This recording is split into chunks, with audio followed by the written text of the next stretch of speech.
Em sua lápide está escrito: ela fez da maneira mais difícil. E embora Bette Davis realmente tenha lutado para se tornar uma das grandes lendas do cinema hollywoodiano, a verdade é que ela não só fez do jeito mais difícil, como também dificultou o caminho de várias concorrentes. Este é o Sociocrônica e nós vamos dissecar mais um ícone da sétima arte. Segundo a própria Ruth Elizabeth Davis, em sua autobiografia de 1962, ela nasceu no meio de uma tempestade e veio ao mundo exatamente entre um trovão e um raio. Quando criança, imaginei que o dedo de Deus dirigia a atenção do mundo para mim, contou ela, e não podia estar mais certa. No final dos anos 30, com apenas 31 anos, Bette Davis já tinha causado a revolução dentro de Hollywood. Em menos de 10 anos de carreira e em só 5 anos de sucesso, ela levou 2 Oscars por melhor atriz e se tornou a atriz mais bem paga de seu estúdio e uma das que mais fazia dinheiro nos Estados Unidos inteiro, após o feito de emendar 4 sucessos de bilheteria num ano só: Vitória Amarga, Juarez, Eu Soube Amar e Meu Reino por um Amor. Graças a Bette, o Oscar passou a olhar diferente para suas atrizes, mas confiram nosso outro vídeo sobre ela para saber sobre o seu impacto na cultura pop. Em resumo, em pouco tempo, a Bette Davis conseguiu mais do que seus colegas conseguiram durante uma vida toda de trabalho. E todo esse poder conquistado rapidamente fez com que o resto desses colegas também a temesse. Afinal, a Betinha não tretava só contra a indústria de Hollywood. Ela era bem conhecida por ser uma das atrizes mais difíceis de se lidar do cenário, temida por dominar produtores e diretores e por perturbar outras atrizes apenas por diversão.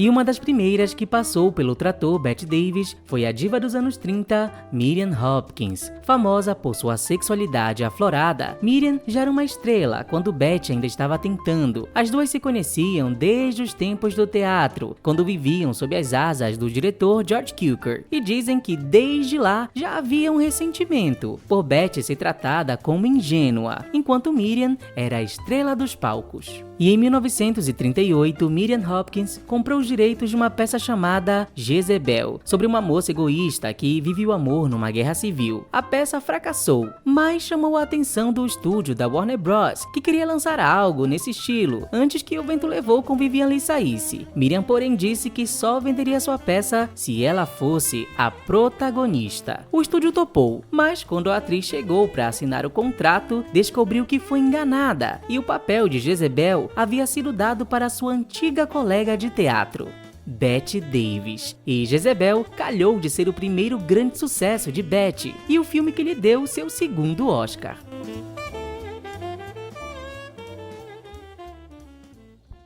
Até aí, nada de novo, mas logo depois as duas foram emparelhadas em Eu Soube Amar, de 39.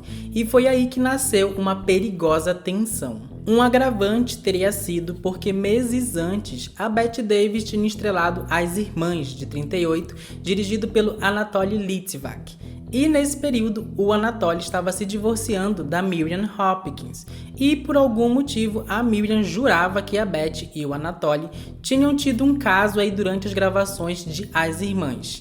E a Bette realmente sofria do defeito de se apaixonar por seus colegas de trabalho. Os estúdios então começaram a vender uma rivalidade entre elas, um truque velho para ganhar público, e as atrizes até fizeram uma sessão de fotos com luvas de boxe para entrar na onda. Porém, talvez a tensão não fosse só publicidade, já que o diretor de fotografia desse filme contou que nas cenas em que elas precisavam aparecer envelhecidas, Miriam dava um jeito de mexer em sua maquiagem para ainda assim parecer menos velha que Bette Davis. Em sua primeira autobiografia, Bette contou que Miriam era uma atriz terrivelmente boa, mas também terrivelmente ciumenta. O marketing, no fim, deu certo, e o longa foi um sucesso. Então, como de hábito, o estúdio tratou de reunir as atrizes novamente em uma velha amizade de 1943. Só que ali o ranço entre elas explodiu em níveis mortais, literalmente.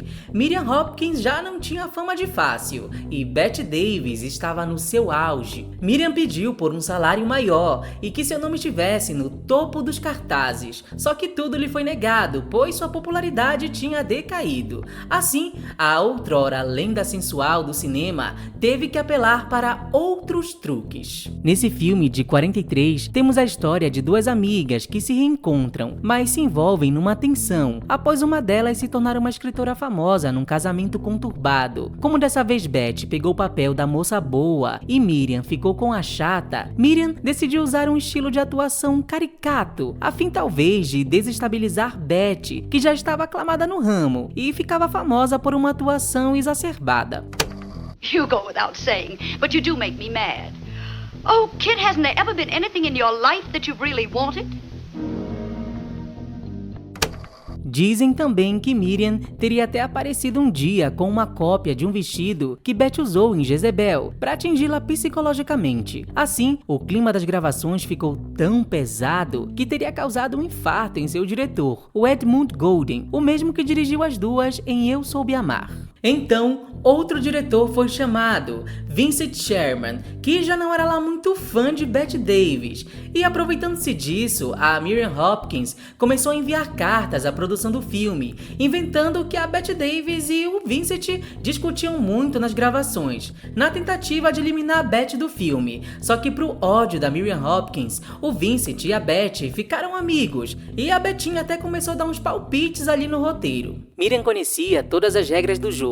Fiquei fascinada ao vê-las aparecer uma por uma, relatou Bette Davis em seu livro de 62. Mas a vingança de Bette não tardou. Em uma cena, ela precisou sacudir Miriam e jogá-la no sofá. Miriam ainda tentou fazer corpo mole para dificultar para a colega, e a cena levou, dizem, uma tarde inteira para ser feita. E no final, ainda foi preciso fazerem uma montagem, já que nunca ficava boa. Não contribuiu o fato das duas alegarem doenças para não filmar e se atrasarem de propósito para prejudicar a outra, atrasando a produção em quase um mês. Mas no fim compensou, uma velha amizade também foi um sucesso.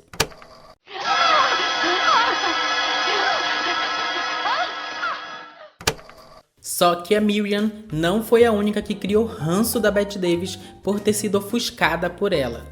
Nos anos 40, a Bettinha atraiu o ódio de outra lenda da atuação deles, a Tallulah Bankhead.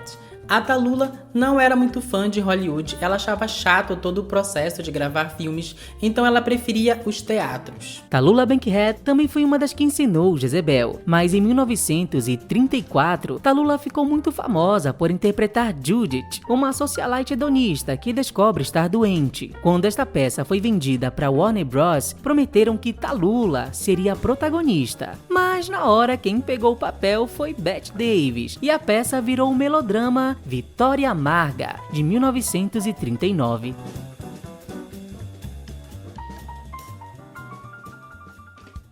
Até aí, como já dissemos, nada de novo. A questão é que quando ela foi assistir ao filme, a Tallulah descobriu que a Bette não tinha só pegado o seu papel, como imitado a sua atuação de Vitória Amarga dos teatros, algo que a própria Bette Davis ainda confirmou anos depois. Nascia então outra rivalidade, até porque isso se repetiria mais de uma vez. Quando Bette foi chamada para fazer Pérfida de 1941, o diretor William Wyler, ex-namorado de Bette por sinal, pediu que a atriz copiasse mais uma vez Tallulah, que de novo havia feito o mesmo papel nos teatros. Dizem que Bette não gostou da ideia, até brigou com o diretor, e eles nunca mais trabalharam juntos. Mas em sua autobiografia, A Lonely Life, Bette se explicou: "Eu tive que fazer essa parte exatamente do jeito que Tallulah fez, porque foi assim que Lillian Hellman, a autora da peça, escreveu, mas sempre fiquei triste por Tallulah não poder gravar Regina no teatro, porque ela era maravilhosa." Só que tudo piorou quando a situação aconteceu pela terceira vez. E agora com um dos maiores clássicos de Hollywood e da carreira de Bette Davis, A Malvada, de 1950. Uma história sobre uma estrela de teatro que vê sua vida ameaçada por uma fã intrusiva. Fasten your seatbelts. It's going to be a bumpy night. Novamente, quando o filme saiu, Tallulah surtou. Não só sua característica voz rouca, como alguns trejeitos e até mesmo o visual que ela já tinha usado em peças estavam todos no filme, através da personagem Margot Chaney, a estrela encarnada por Bette Davis. Tallulah pensou até em processar o estúdio do filme, mas decidiu não fazer, pois, como ela mesma disse, Bette Davis fez um trabalho muito bom. Acabei de perder $1 milhão por Bette ser tão boa quanto eu. E por muito tempo acharam que Tallulah tinha servido mesmo de base para a personagem de Bette, o que foi negado desde sempre, embora a figurinista do filme, Edith Head, tenha assumido depois que se baseou no visual de Bankhead para elaborar o icônico vestido de Margot Chaney. Quanto à voz ter ficado parecida com a de Tallulah no filme, a Bette Davis falou que na época estava muito estressada com o divórcio de seu marido, o artista William Green Cherry. Isso me deu a famosa voz rouca de Bankhead. Caso contrário, não acho que a semelhança com Bankhead em meu desempenho foi pensado, contou Bette. Mas aquilo não foi o suficiente para Tallulah perdoá-la. Um dia, numa festa, na casa do chefe da Warner Bros., uma Tallulah Bankhead bêbada parou Bette Davis às 2 da manhã, procurando briga, como relatou a própria Bette. Senhora Davis, você fez todos os papéis que eu fiz, só que eu fiz todos muito melhor, exclamou Tallulah, e Bette esperta só admitiu: eu não poderia concordar mais com você. Tallulah, sem reação, só saiu de fininho e sumiu. Curiosamente, quando A Malvada foi adaptado para o rádio de lá em 1952, adivinhem quem deu voz para Margot Chaney? Sim, a Tallulah Bankhead. E várias décadas mais tarde, numa entrevista para Barbara Walters, a Bette Davis disse que a personagem tinha a essência de uma atriz como Tallulah Bankhead. In your book, you talk about one of your film roles, All About Eve. Yes. How much of Margot Channing is Bette Davis? None. None. No, I never worried about growing older the way Margot Channing did. Mm-hmm. Not at all. And that was the basic thing that Margot went through that I didn't go through. And I've never been very actressy. Margot was the essence of a Tallulah Bankhead kind of actress. This whole thing. Infelizmente, a Tallulah Bankhead nunca conseguiu virar uma estrela hollywoodiana porque ela era muito desbocada e polêmica para a época e para o sistema de Hollywood. Mas obviamente que por mais que ela falasse mal de gravar filmes, ela queria aquele reconhecimento que ela tinha nos teatros também no cinema, o que pode explicar tanto ressentimento em relação a Bette Davis. Já em sua autobiografia, ao falar de A Malvada, a Bette Davis só falou mal de outra atriz e uma mais inesperada. Filmar A Malvada foi uma experiência ótima. A única vadia do elenco era Celeste Holm. Celeste foi amiga de Bette no filme. Já sobre sua experiência com Bette, Celeste contou: entrei no set no primeiro dia de filmagem e disse, bom dia, e você sabe a resposta dela? Ela disse, ah, merda, boas maneiras. Então, nunca mais falei com ela. Nunca. E não podemos esquecer que ao ver Marilyn Monroe errar sua fala no filme dezenas de vezes, Bette teria latido pra ela, fazendo Marilyn correr para o banheiro pra vomitar de nervosismo. Eu era um terror lendário, teria dito a própria Bette sobre si, segundo o New York Times. Fui insuportavelmente rude e mal educada no cultivo da minha carreira. Não tive tempo para gentilezas. Eu disse o que estava pensando e nem sempre era algo possível de publicar. Tenho sido intransigente, apimentada, intratável, monomaníaca, sem tato, volátil e muitas vezes desagradável. Suponho que sou maior que a vida, completou a atriz sincerona. Quando ela e Joan Crawford foram chamadas para fazer uma continuação de O que terá acontecido a Baby Jane, Bette tratou de colocar nos sets uma máquina de refrigerantes Coca-Cola antes que Joe enfiasse a sua máquina da Pepsi. E ainda contam que ela gostava de empilhar garrafinhas de Coca na porta do camarim de Joan, só para vê-la surtar assim que saía. Mas seu outro ódio não viria de Joan, e sim de uma atriz da nova Hollywood, e quando Bette já estava com quase 70 anos. Em 1976, ela foi convidada para fazer um filme de televisão, o biográfico O Desaparecimento de Amy. Lá, a Beth teve que trabalhar com a Faye Dunaway, a estrela de Bonnie e Clyde.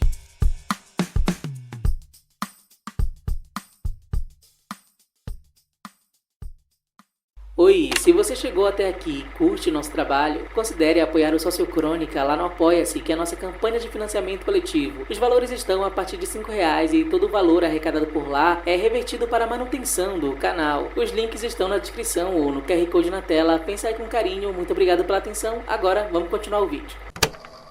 Em sua última autobiografia, de 82, Beth contou que Dunaway foi uma das pessoas menos profissionais com quem ela trabalhou, pois a jovem chegava atrasada, não decorava suas falas e tinha um temperamento difícil. Certo dia, Faye teria deixado mais de 1.800 figurantes não remunerados a esperando por horas, e Beth precisou até entretê-los. Enquanto viveu, a Beth falou mal da Faye Dunaway e na mesma autobiografia de 82, ela resumiu: "Em todos os meus anos como atriz, critiquei só 2 atrizes com quem trabalhei. A primeira é Miriam Hopkins e a segunda é Faye Dunaway. Qualquer disputa para ver quem era a mais bruxa entre Hopkins e Dunaway definitivamente terminaria em empate", contou. 2 anos antes de morrer, Bette Davis ainda implicou com mais uma lenda, e não qualquer uma, mas Lillian Gish, atriz que começou no cinema mudo. Enquanto gravavam As Baleias de Agosto de 87, Bette se irritou com o fato de Lillian não conseguir fazer seus close-ups e disse: "Ela deveria saber sobre close-ups. Jesus, ela estava por perto quando eles inventaram isso." Em 1982, numa entrevista com Johnny Carson, ela realmente disse que nunca quis ser amada. "Se você nunca for criticada, se todo mundo falar bem de você, que é uma atriz legal, então você já deu. Você deve ter prós e contras, e só Deus sabe como eu tive contras."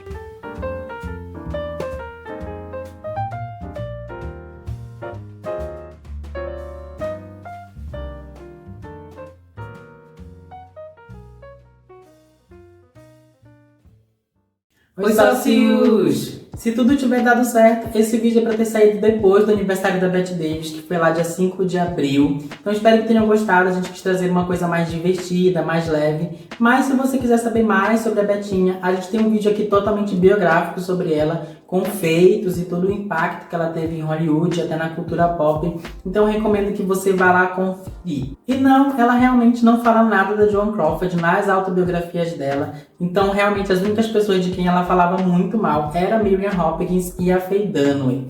Nas 2 autobiografias da Bette Davis, ela não menciona muito a Joan, a única coisa que ela fala é mais sobre a produção do filme e desmente que elas tiveram uma rivalidade. E a gente já tem 2 vídeos falando sobre isso, então se você quiser lá saber e conferir também, fica a dica. Por mais que ela tenha falado um pouco mais da Joan, já foi lá mais pro final dos anos 80. Então, uma curiosidade mesmo que fica é que se você perceber a rivalidade dela com a Miriam Hopkins, nos bastidores do filme lá do Eu Soube Amar e da Minha Velha Amizade, eles batem muito com a própria rivalidade que construíram depois dela com a Joan nos bastidores de Baby Jane. Então fica aí a questão de como Hollywood ele recicla rivalidades para tentar às vezes construir um mito ou manter a publicidade, criar todas essas histórias que ficam entre o falso e o verdadeiro. E é isso aí, sócios, ficamos por aqui. Lembrando que temos uma playlist sobre babados da antiga Hollywood. Então fica aí a dica para vocês irem lá conferir. Muito obrigado novamente e até o próximo conteúdo. Tchau!